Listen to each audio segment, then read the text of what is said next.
একজন মানুষ যখন মারা যায় তখন তার দুনিয়ার সব সম্পর্ক শেষ হয়ে যায়, কিন্তু আসল ভয়ঙ্কর জীবন শুরু হয় কবরের ভিতরে।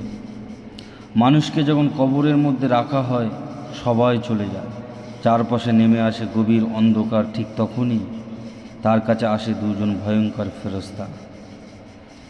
তাদের চেহারা এতটাই ভীতিকর যে একজন সাধারণ মানুষ দেখতে ভয় পেয়ে যাবে। তারা বসিয়ে দেয় মৃত ব্যক্তিকে এবং শুরু করে প্রশ্ন, তোমার রবকে, তোমার দিনকে, তোমার নবীকে। যদি প্রশ্নের উত্তর সঠিকভাবে দিতে পারে তার কবরটা জান্নাতের বাগান, নচেত সেই ভয়ঙ্কর কবর অন্ধকার জাহান্নামের গাড্ডা হয়ে যায়। আপনারা এই ভিডিওটি দেখছেন, বেশি বেশি করে শেয়ার করুন এবং পরবর্তী ভিডিওটি পেতে চ্যানেলটি সাবস্ক্রাইব করে ফলো করুন।